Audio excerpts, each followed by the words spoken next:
Hey, hey, Bat Family. We are here to talk about the maybe biggest game of the year. I know it is going to be our biggest game because of everything we're doing. Jason, excited? Oh, you know it. You and I have had some frosty words on this, despite the fact how much we both like this game. Well, yeah, because I feel like it's so expansive and there's so many different things that you can do. Like, just look at the variability of how many cards, how many locations, all of that stuff that you can get into it. Yeah, I mean, it's hard to go ahead and have all of the rules and everything for this in just a single rule book. So, thematic versus rules. What are you going to do about it? Scott. Yeah. You get to spend your time here teaching the game at tables with people. Yeah, I really can't wait to teach the people of Gen Con for the first 2 days this phenomenal game from Stonemaier. What lovely named Vantage. Yeah, not to bury the lead, I guess, but we are all going to come out of this review very positive on Vantage. We are going to make sure that spoilers are kept to a minimum. Frankly, there's not really a good way to talk about the game without saying something. So I guess if you don't want to know anything, I will just say that my score for the game is an 8. My score for the game is also an 8. Vader is Luke's father. Does that also mean 8? Yeah, I think I've evened it out to be about an 8 to an 8.5 for my scale. Yeah. Sure. It's pretty solid. There's a couple things here and there, but 8.5 Yeah, solid. there's a couple things here, and that's why it's not a 9. Yep. But this is an 8 for so many reasons, which I'll get into. We are coming into this review. I have played over 40 hours of this game in the past 10 days. I have played 16. I think I'm right around the 16-hour, 17-hour mark. Yeah. Between my 4 plays. And I definitely jumped in about 11 because I got into a little bit of a solo. And then I also spent about an hour just poring over the rule book and the new errata that's come out from Jamie. Oh, we're not even talking about all the time and conversation and everything we spent. Like, that's... Oh, yeah, if we want to this sit here and game talk has about... basically consumed my life and since it showed up. I mean, if I want to sit here and talk about like how much time I've talked about it, how many times I've thought about it, talking to people that haven't played it, talking to with those of us that have played it, that's like 26, 28 hours. Yeah. This game, even though, like I said, I'm giving it an 8, it's a shelf, it's phenomenal. The issues that I have that take it to that score should not have you reduce like the opinion of the game. It is a masterpiece of what he has done. There's just a lot of things. This is very much a holy cow. Jamie still knows what he's doing because this was his baby, and it shows. So if you're not continuing on into the review, hey, we get it. You don't want to know anything. Please feel free to reach out to us. You can hit us up on Blue Sky, on Facebook. You can reach out to us at boardallthetimegame@gmail.com. Follow up with us, and we'll catch you on the next one. If you are coming along for the ride on this, let's go ahead and get into it.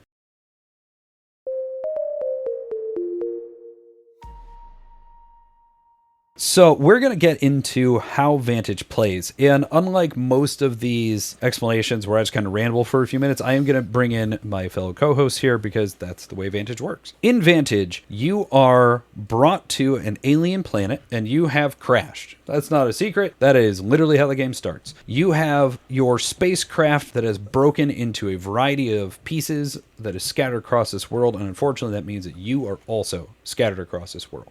What's really cool is that you are wearing an AUG suit that is hardwired for audio communication with everybody else that you're playing with. So that means that you are able to share your expertise. You can boost morale. You can do all that because you're always in constant contact, even though you are the only person able to see your particular vantage point.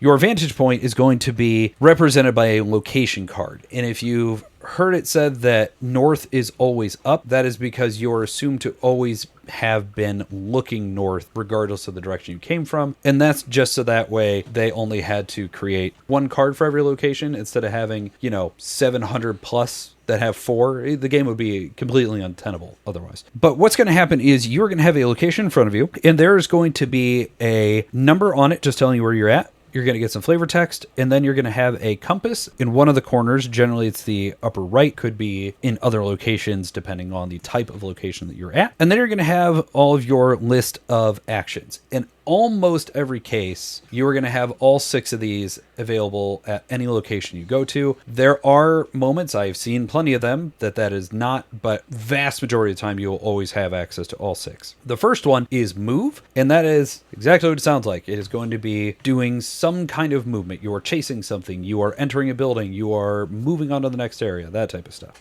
You have look, where you're going to be scanning or looking, learning, navigating, that type of stuff. You have engage, which is going to be your social interaction. And that is buying something. You're asking for advice. You're flirting, anything like that. Help is your next action, and that's going to be maybe you're going to build something, that type of stuff. Yellow is take, and take is essentially theft. A lot of rob, steal, but it also could be that you're hacking into something or you are foraging. So you are physically taking something from your environment. And then finally, you have overpower, and overpower is essentially the combat of the game, where you're going to be able to cleave, cut, attack. You might also be digging. So essentially what's going to happen is you are going to roll up to a location and you're going to take one of 3 types of actions.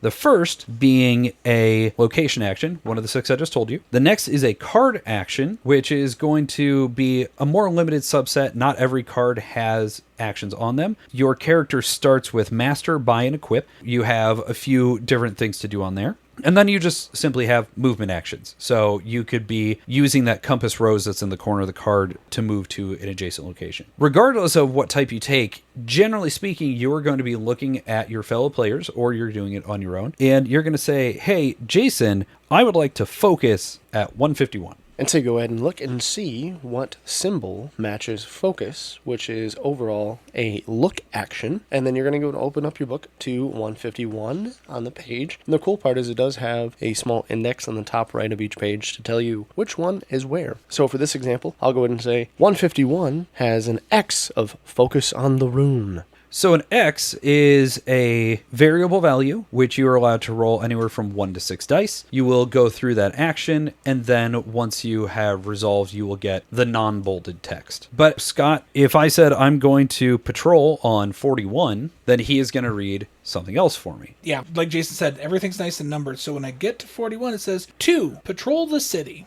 And so I know that I have to roll 2 dice, and then we are going to share those dice out, potentially, the results of those, but I'm going to store those on my cards, and if my compatriots have what are called impact slots, we can put them on theirs. For the challenge dice, you have 3 different types of health. You have time, you have morale, and your just overall health of being your bodily health by heart, star, or hourglass. Because it wouldn't be a Stonemeyer game if it didn't have a star in it. Right. But for this one in particular, every action you take is going to go ahead and have a certain amount of challenge dice that you have to go ahead and roll to not just succeed, because the cool part is you're always going to succeed on whatever action that you take, but it's going to inevitably cost you time, morale, or health. So you're going to go ahead and roll whatever amount of challenge dice it says to go ahead and roll, and whatever dice actually pop up, you get to look at your cards and see if there are spots on the cards that might be able to mitigate some of that. But since you are on the radio with everybody, you are able to talk with them and they can give you a little bit of their expertise, which means that there are some other spots on the cards that allow them to take some of those penalties off of you so that you don't have to worry about incurring extra time, morale, or health. And that's really the loop of the game. You have other actions that can come from what are called boost cubes, and there is all variety of things in this box. Jamie has out and out said, if you think it might be in here, it probably is. And after playing as much as I have, yeah, it's probably in this box. I have come across an enormous amount of other game mechanisms, other genres of games. I have seen references. I have gotten lost down some real rabbit holes in this one. How does the game end?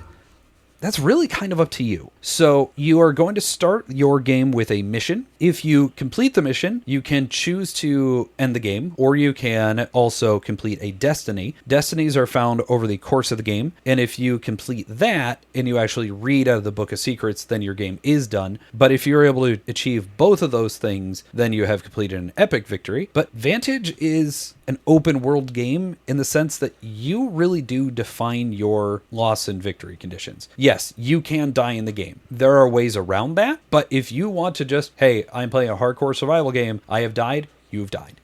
But if you think, you know what, my goal is to just get to this location, I want to see this thing, maybe we're just playing for 90 minutes. So at the end of 90 minutes, did we meet our diegetic goals that we have come up with? Doesn't matter. Like, you get to focus on it. But if you're looking, does it have a strict win-loss condition? It does. It's just up to you to obey it. It's something on the order of like 700 locations, because some of the location cards are a variety of things. Yep. And then there are another 900 cards in the box, which are representative of another, like, I'd say probably 650 different things that you're interacting with. But I mean, the amount of stuff within these 1700 cards, I've seen maybe a quarter of what's in this box, and I've played it an enormous amount. It's insane. With that, let's go ahead and get into our next segment on this.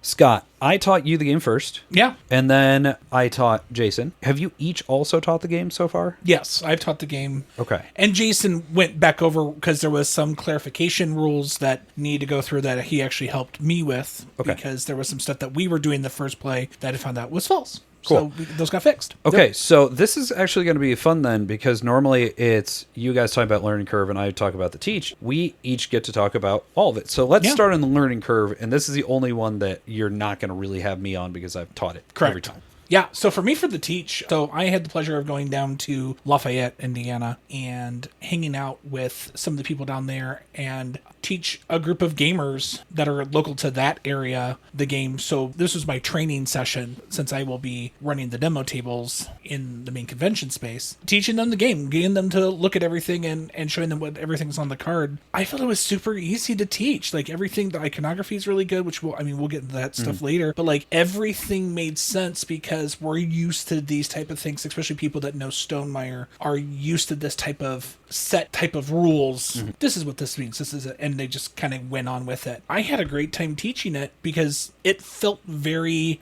natural. Sure.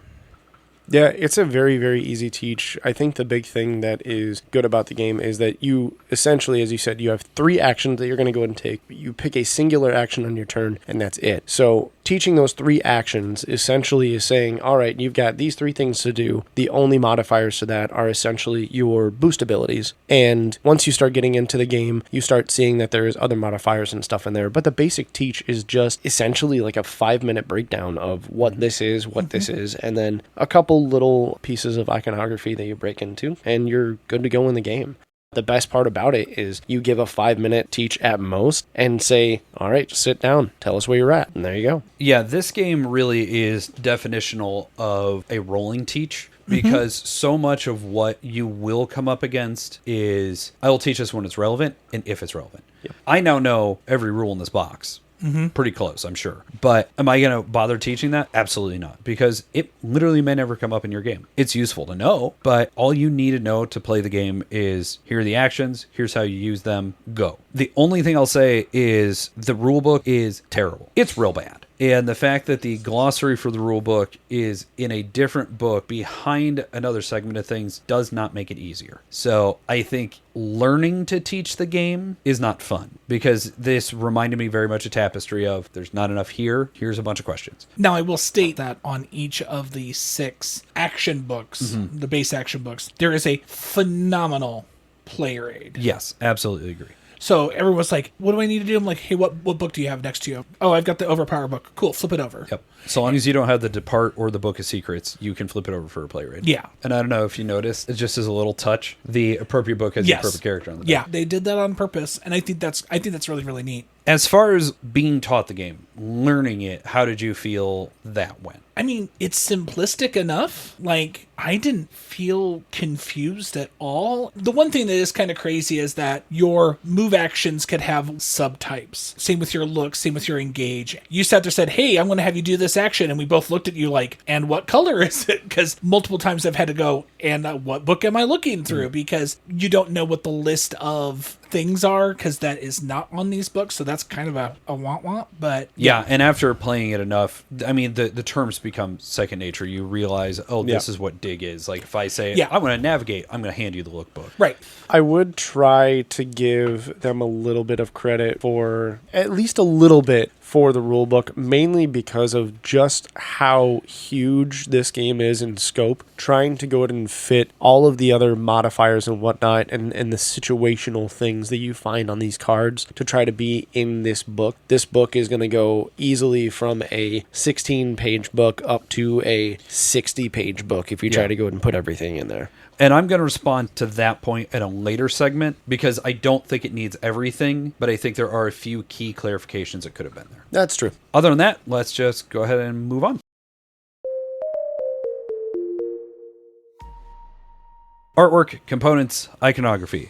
Strong across the board. Oh, yeah. We can talk about the iconography, we can talk about the artwork, we can talk about everything, but there's the one thing that I need to just put out front first because I think it is the most impressive thing in this box are these storybooks. I have passed these between an uncounted amount of players. They have laid open. They have had other books laid on top of them. They have been folded. They've been pulled. They have been well used.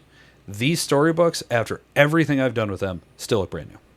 My favorite part about this game when it comes to the components is the smaller cards that you use because they put them in upside down. You really have no clue unless you open it up and pull it out. You're not going to know what any of those other cards are. So you don't spoil the secret to yourself and to everyone else that's playing. Even though I now know certain number ranges mean certain things, I still don't know which one I'm getting. Yeah. Right. So Yeah, there's definitely the organizational part in it is awesome. I really like how they set up the box itself to go ahead and give you a good amount where you're essentially playing out of the box. You have at least one person essentially playing like the banker that is keeping all of the cards and being able to dish them out and bring them back. The artwork is awesome. The player books look fantastic. They're like these tattered journal type of things where it really makes you have this choose your own adventure survival aspect to it. And I think that throughout, one of my favorite things for the game, artwork wise, is just looking at all the different locations and being able to describe to your friends what everything looks like and seeing their faces go, what? And being like, oh, that sounds really cool. Or where are you at? And that part is just something that sings when it comes to an adventure book like this.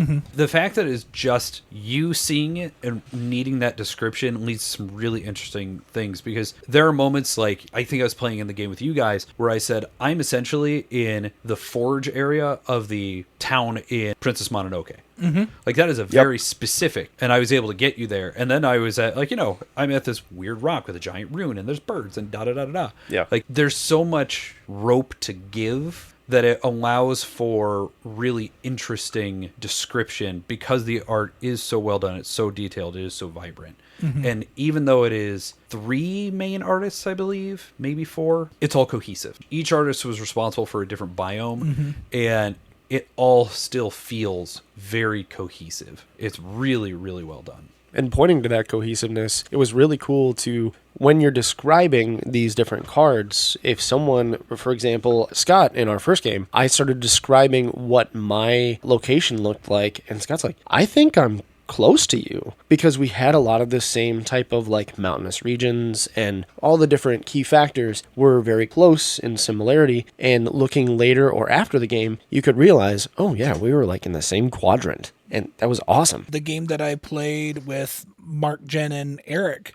Jen followed me. She literally was like, we end up starting like about 3 or 4 cards away from each other. And just by sheer happenstance, she followed the path I went on. And then we end up linking up. And then Eric was digging and dropped in on us. It was crazy because you were on the other side of some random door underground. She followed you in, met with you, left you, ran into him, and then you guys solved a puzzle and ran into each other. Yep. And so the 3 of them were on the same location in a way that incredibly rare. Have not seen that Yeah. yet. I had a game where I was in a city and I came in the front side of the city and Clarky came in on a different side of the city. And so we were on literally the back and forth of the same card, but we were unable because of our various goals, what we were trying to do. We did not end up with each other. So you can be that close and just keep going. And still miss. Yeah.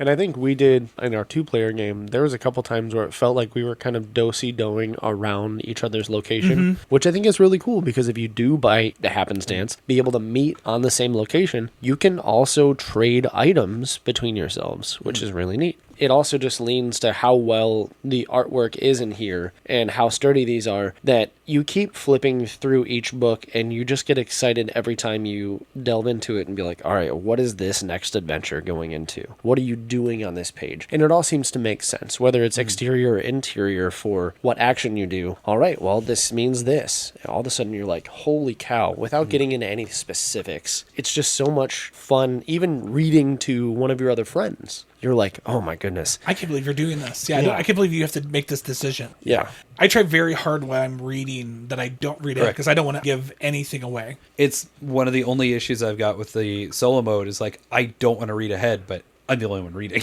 Yeah. Because when you engage with the passage, and I've seen a card that allows you to do otherwise. It is actually a special power in the game. But once you've engaged on an action, you are required to take that action. You can't be like, ooh, no, I don't want to do this. So unless you get that card that lets you do the other thing. Yep, I've been there. As far as the iconography, it's clean, it's clear, it's well applied. Once you are used to it, it's excellent. I think the only thing that people have had, wait, what is this? Is related to the money, because the money is kind of a weird symbol, and the compositions, because that's, are you interacting with a water location or a sand sentient or whatever, because those symbols come up rarely enough. In certain biomes, they are certainly going to be more present than others, but there are moments like, what does this mean? But on the whole, the iconography is like, when you see two concentric circles on something in the environment, you know that that's going to be related to the engage action. Mm-hmm. Right. And that could be something that's diegetic of, oh my gosh, that symbol is in here. Or it could be something like in a city where it is going to tell you, if I'm taking the engage action, I'm engaging at this spot in the city. So they do a good job of, when they need to be explicit, they are that way. And if it's a nudge, nudge, maybe you want to do this, maybe you don't. It's up to you. Yeah. That's also there. That's how I taught it. The one young lady that was at my table, she was like, I'm seeing the look symbol on this thing. I'm like, maybe it's hinting that you should do that. She's like, well, but do I want to? And I'm like, Up to you. Up to you. That's and a good question. And do so then, you want to? And then so then like everybody started really fine-tooth combing the artwork for their Vantage spots, because they were like, oh, well, maybe I'll see a thing. We could play right now and we're going to have a totally different experience. Because I purposely, in one of my plays, I played as a character that I've already played before, because I wanted to see how big of a difference. And it is vastly different. Again, that's something I'm going to respond to in a later one, because that is absolutely something that I do like about the game. Yeah. So. For component-wise, I think all of the components are pretty solid. As you said, the storybooks were really, really, really good. The artwork on the cards and everything are beautiful. The only thing that I would probably note a little bit that I would like an improvement on, or maybe just an upgrade, is the center space. So your actual board itself, it's very clear, and I just want to go ahead and make sure that everybody knows it is very easy to go ahead and tell everything on the board. You don't really go ahead and get mixed up in it. The issue I have with it is the quality. It's very thin as a board, and it has that kind of, at least it's kind of plasticky. Yeah. So it's not paper. It's not going to tear. But you and I both agree this should be a playmat. Yeah, I would love like a neoprene or something to go ahead and make this, especially since it's going to be in the middle. And arguably, you do go ahead and do quite a bit on here. You do, because your challenge dice are on here, as well as all of your health spots.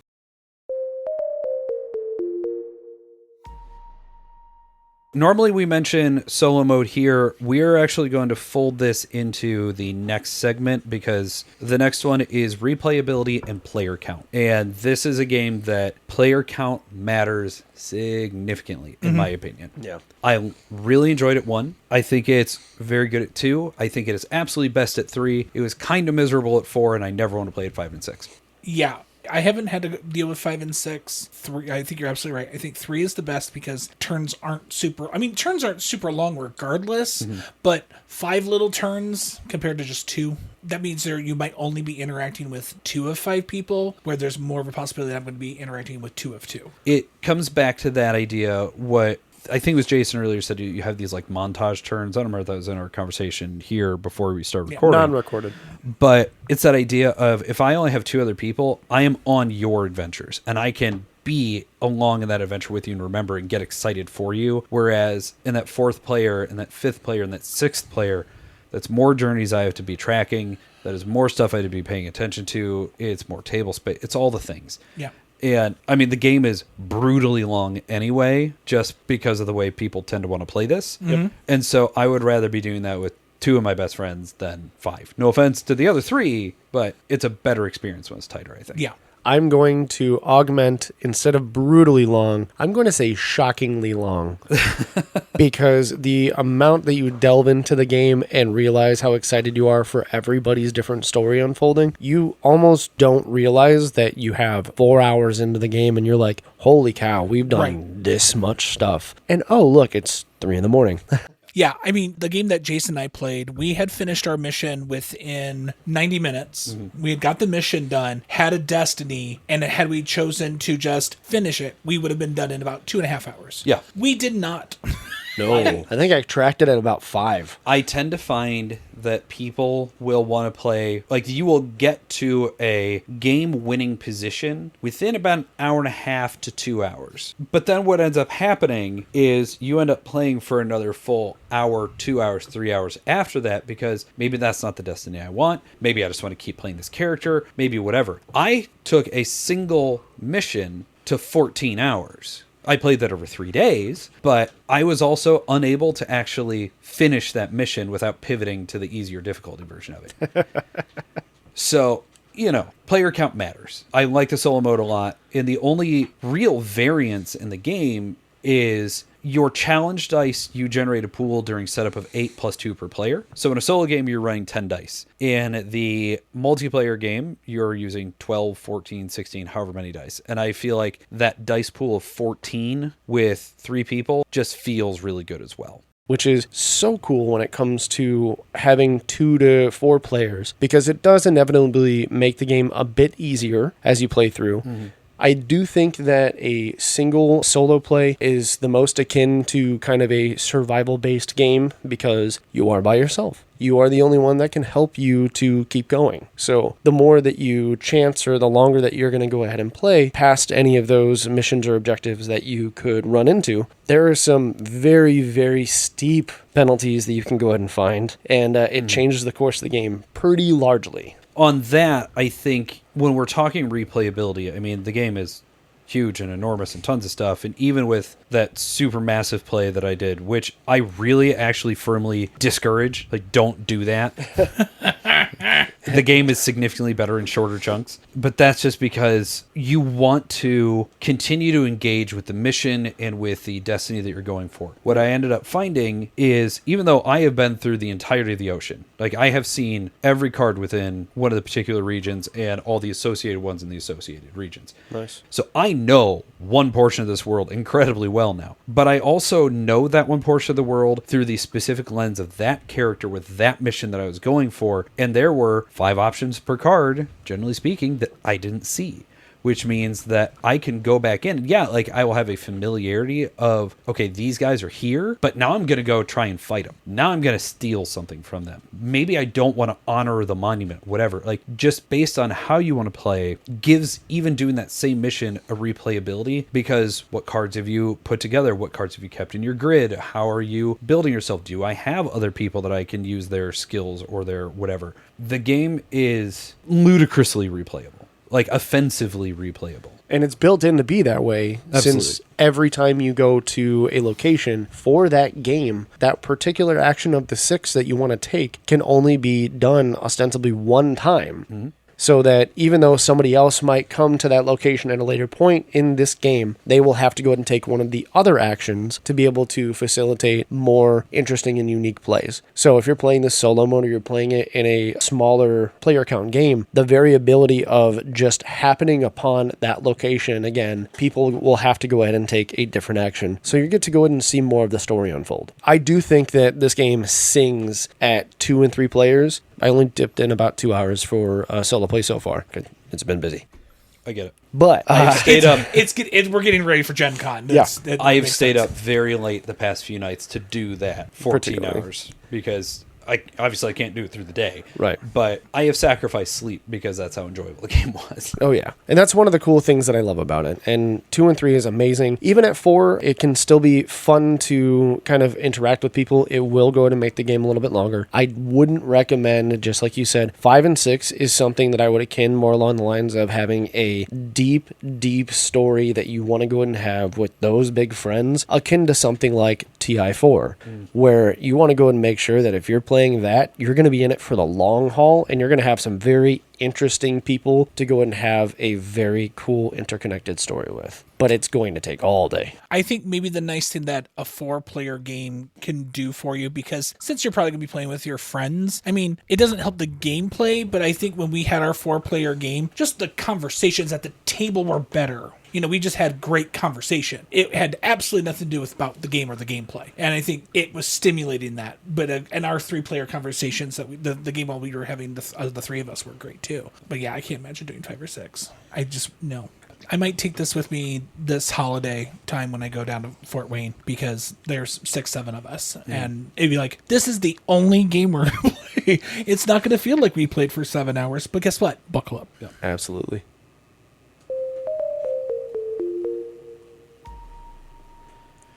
Now we are at our point where we actually get to kind of tear into the various opinions and say everything, because this section is, of course, what's to like, what's to dislike. So let's go ahead and start with the things that we like, that we have not touched on so far, but are worth mentioning or are notable standout things to talk about. All of it. There, I'm done. Okay. I mean, I felt... So my biggest fear for this game was that it was going to be single-player solitaire. And I never felt like it was single-player solitaire. Agreed. Even when there was times where no one could help me, because it's like, so sorry, my spots are filled. You know, usually it's once dice are rolling, people are like, I could take a star, I could take a health. Is this a yellow action? Because I could take yellow, I could really use that yellow, you know, and it's bobbing and weaving and everyone's pitching in and trying to make sure that everything's mitigated. And that was really, really cool. Yeah, you definitely are invested in the other player's turns because, you're taking a take action. I really want one of the dice over here in my impact slot, so that way I can level this card up. Like,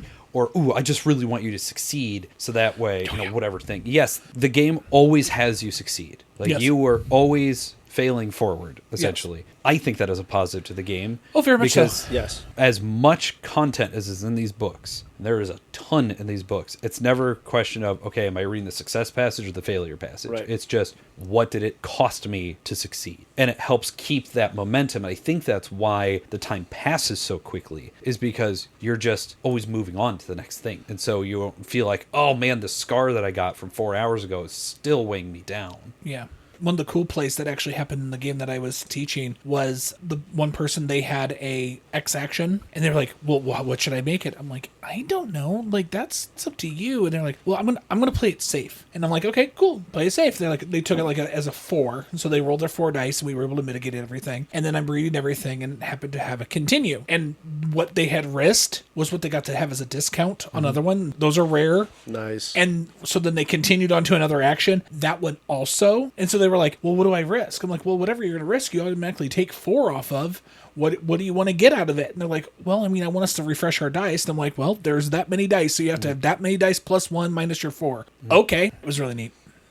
I really, really, really love the fact that each character is well balanced with each other, to the point of you may be playing Ariel the Engineer, which is a yellow character, but as you expand that character, everything that they get to master or equip or whatnot will expand them into other colors in a way that will make it so that you're not shoehorned into doing one action, but by finding other things, equipping them into your grid, you'll be able to ostensibly do all of these other actions to a certain degree. But when you have multiple players together, there are some things that another person will be like, I got you, because maybe how I built my grid, I won't be able to do a lot of the overpower actions. But it's funny because I akin this to something like Sense8, where they kind of share their experiences and their abilities and whatnot. And if you don't know Sense8, go watch it. It's on Netflix. It's really cool. But it is really neat how your action, essentially your friends can go ahead and take that ability. And no matter where you are in your own progression, you have a balanced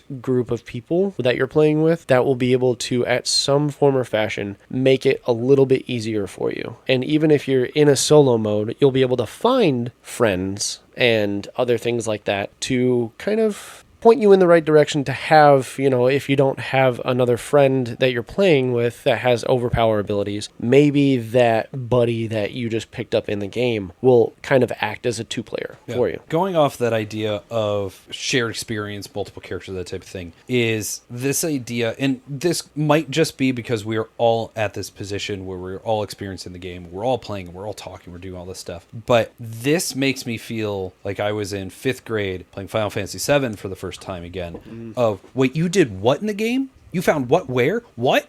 Wait, huh? That almost schoolyard wonder of, wait a minute, what happened in the game? It is happening so often because it is kind of an albatross on me. If all these plays I've had of this game, I've yet to find the stinking lighthouse.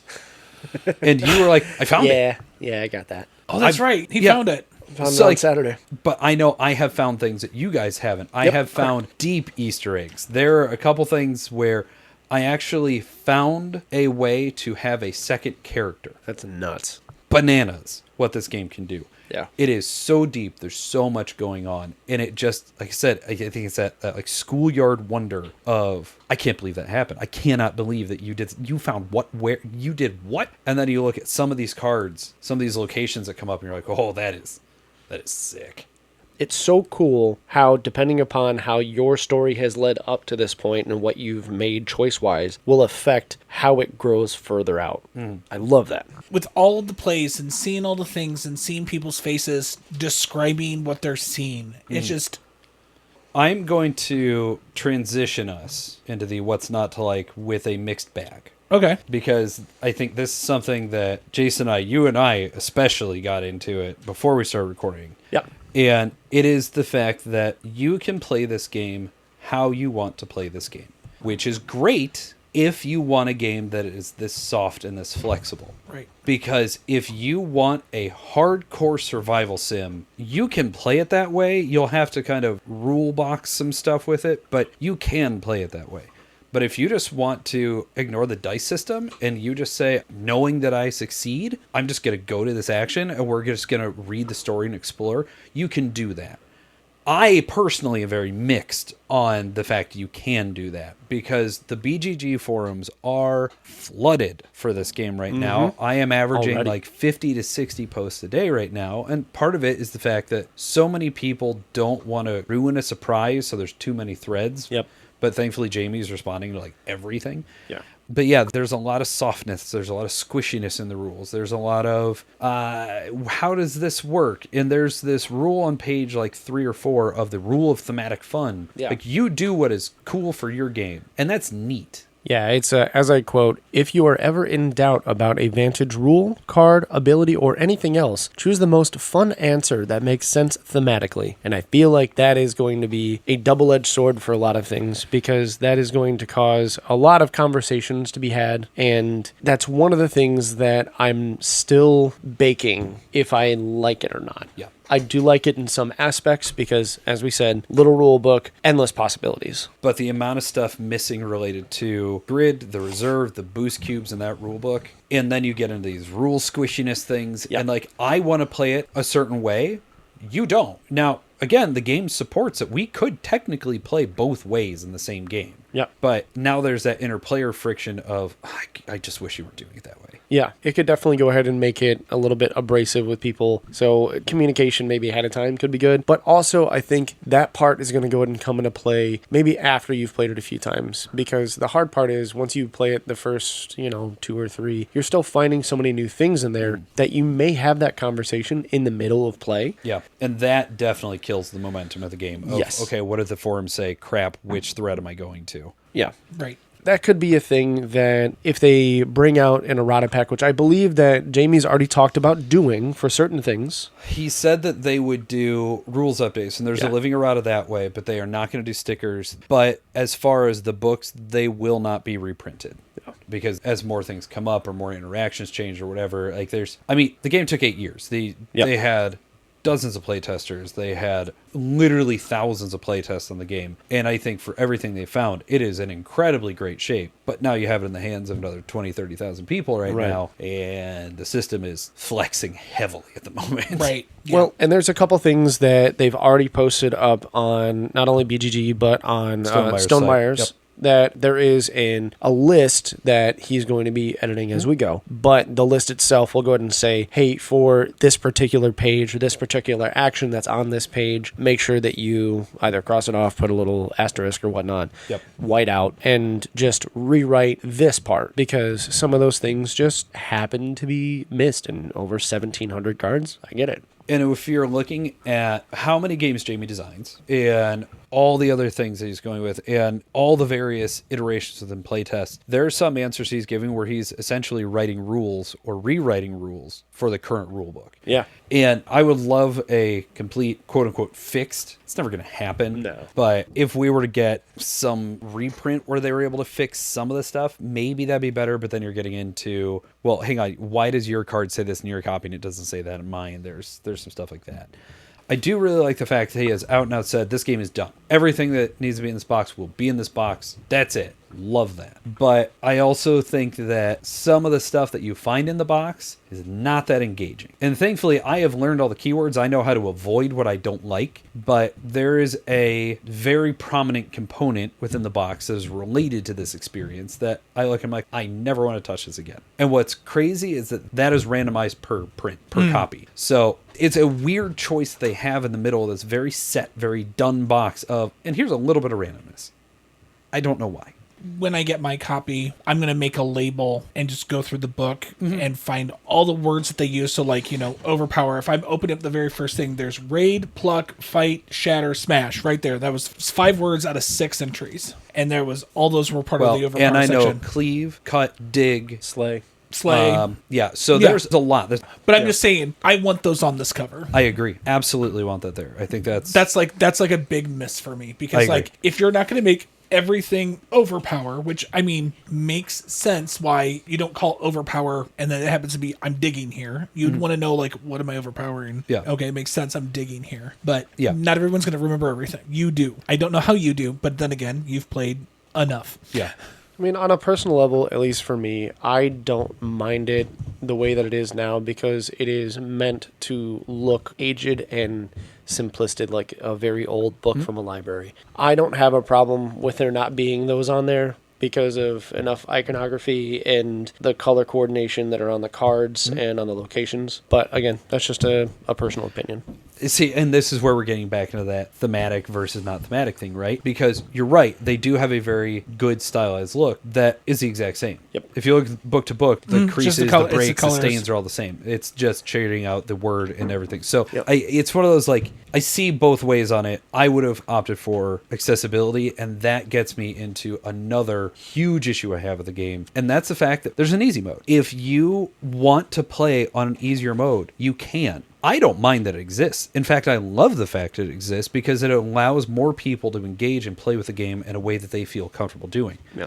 The problem is, unless you know that on the mission card, the move action pivot is how you do that, because that is not called out in the rule book, and frankly it should be, of, hey, you don't want to play the 4-hour version of the mission? Here's the 90-minute version. Just do the pivot action. That's it. I don't know why that is not in the rules. I don't know why they hid an accessibility feature. They shouldn't have. That's a fair point to make. I think definitely can go and concede on that. There are definite misses in the scope of the regular rule book. And arguably, the interesting part about that is that when you're looking at your, just on the table right in front of us, we have 7 storybooks that we're looking through. Mm-hmm. We have at least 2 to 3 different other books, being the rule book, the book of Vantages, the book of Secrets, that you're all going to be looking into. Missing some of those very important or core aspects of the game is a bit of a miss. Yeah. And the fact that we have gone to BGG and Stonemeyer quite a bit to go and ask for some of those questions, I feel like with how many times it got playtested, that kind of stuff could have been ironed out before it came out. It's surprising how many edges there are to find edge cases about. Yeah.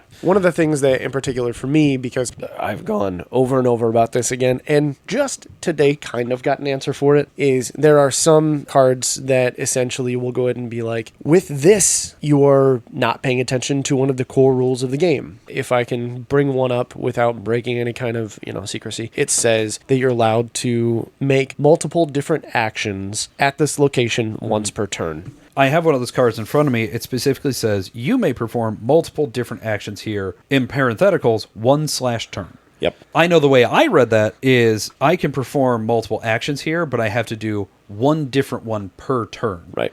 Whereas I'm pretty sure I know how you read it, but go ahead and continue. Just in our first game, we had 3 different interpretations that it could have gone. And I know 2 of us played it very differently. Yeah, it was. Well, for me, it was that card. Yeah. Scott had a different card for it. But for me, I played it very similar to how you did, where you could go ahead and take your turns, and for every turn you are doing one action, but you have to go ahead and make sure that it is the blue action this time, then the yellow action this time, then the orange, then the red, then the purple. You can't double up on one of those actions. And once you are either satisfied with that location or you have expended all of the potential actions you can do on that card, then you must depart. And that was how I took it.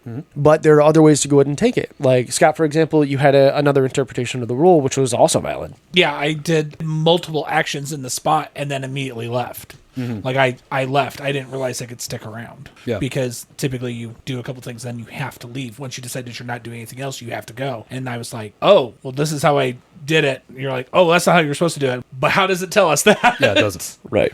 And that's the hard part. And it took until, again, about a week after we played our first game. And Jamie clarified it on the message boards today.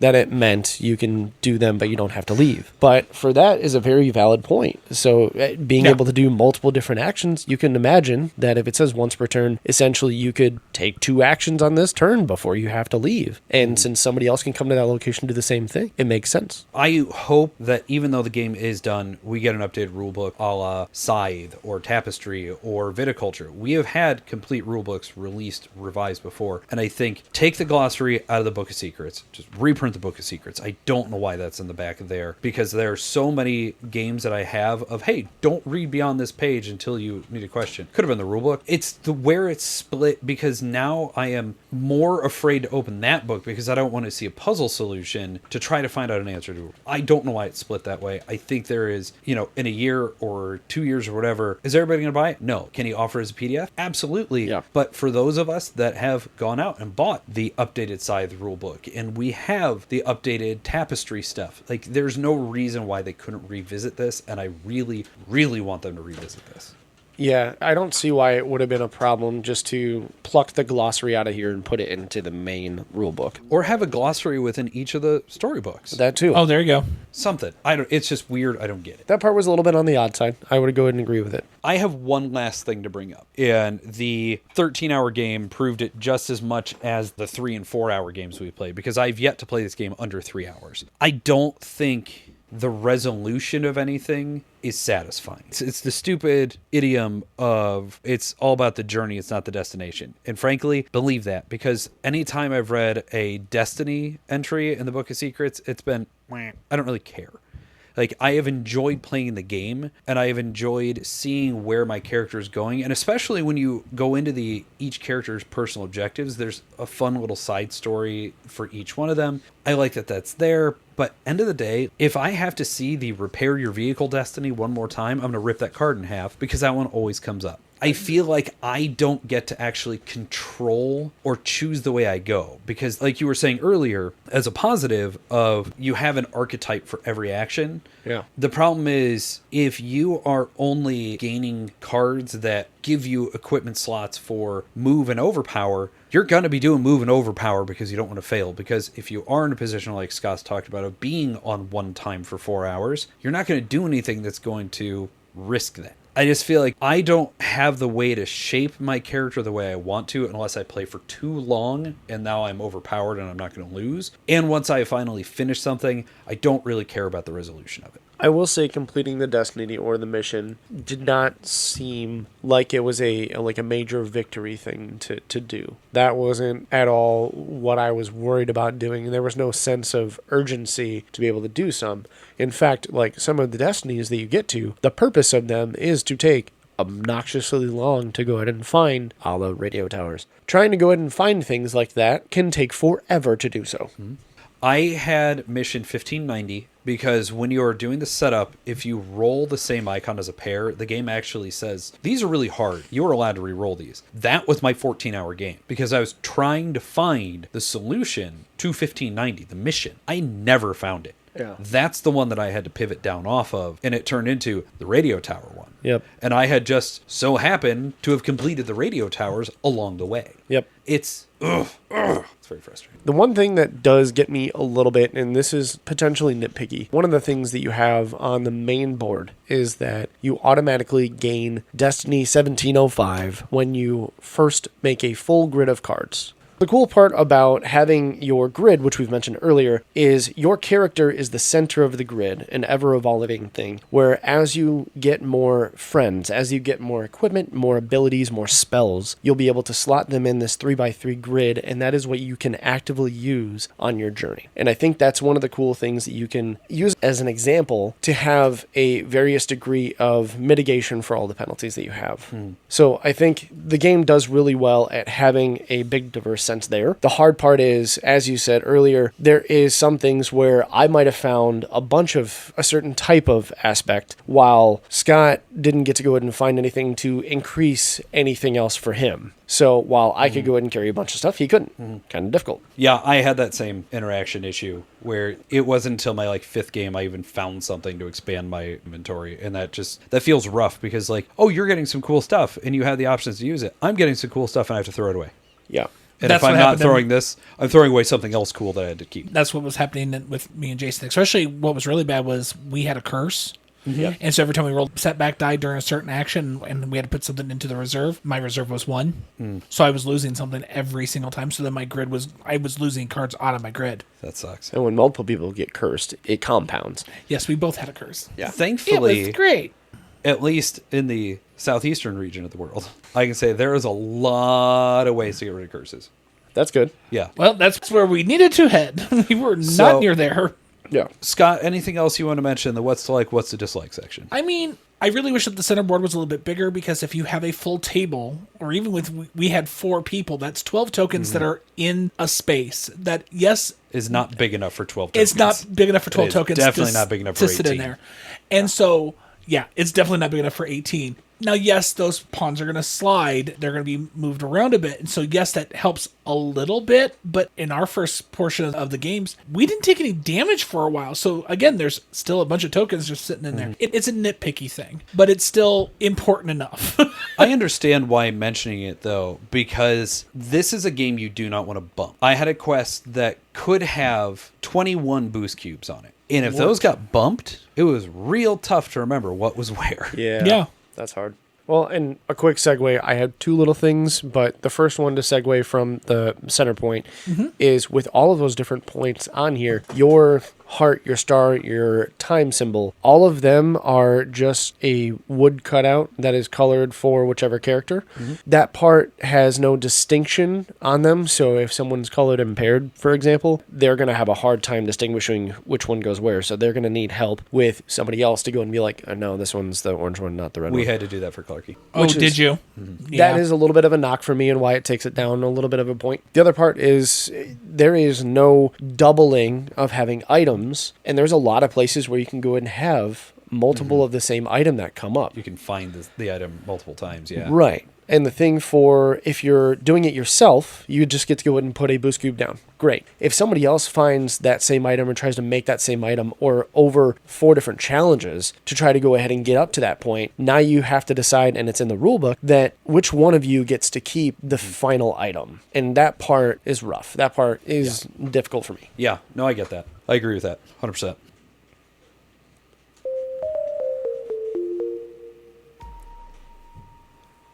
So here we come to our final thoughts. We've already set our scores. We'll repeat them again, but just what's our summary? What's our synthesis on all this? Scott, go ahead and kick us off. Yeah, as I said at the beginning, this is a total 8. The reasons why, for me, it's not higher is because, one, how often do I really feel like I'm going to get this on the table? Because since it ends up being such a long play, I now know it. And how often do I have that kind of time? And that's honestly, that's my big thing. Now that I am in for as many hours that I have played this, I don't know when my next play will be, and am I going to want to sit for another 4 hours?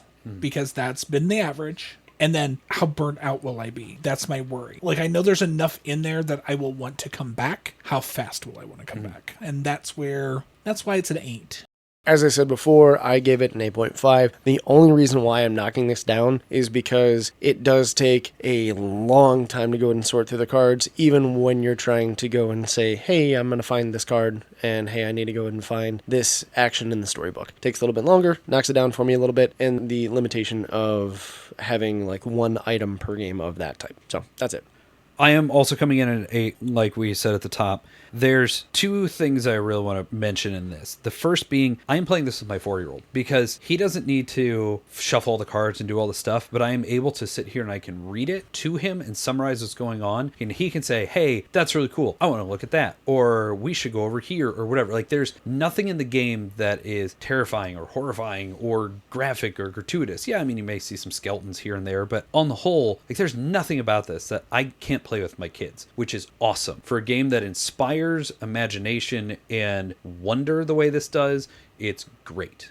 The other thing is the way that non-gamers have interacted to this. My wife, love her to death, does not normally care to play games the way that I do. She will play stuff with us. She wants to play Q-Birds. Yeah. We started playing this at 11 o'clock at night. I hadn't even started teaching at 11. Already a bad sign. We did not finish until after 2:30 in the morning because even though we got our mission and our destiny done, she was on this like relaxing vacation in Vantage where she crashed on a hillside and then started meeting some people, swam across the ocean, lost some morale in the process, and then had the birds give her the morale back. So she was like, thanks, nature. And then she walked into a city, found a buddy, became a shop owner, sold the shop to make a bunch of money. She basically just had a vacation while I was struggling on the other side of the planet and gaining magic and all kinds of stuff. She essentially had her own choose-your-own-adventure for a Disney princess. Yes. Yeah. She at one point, quite literally, walked into a tanning salon and a pet store. And how many games can I say that my wife, who has normally 90 minutes of playtime in her, went for 3 hours because she was enjoying it that much? Yeah. There's no combat of any real, like if you're looking for big meaty combat, it's not going to be in this game. Nope. But if you want exploration, and wonder is just the word I keep coming back to for this. I think it's great. I have issues, but at the end of the day, it's not stopping me from playing. No, it's a Really, fantastic really time. love this game.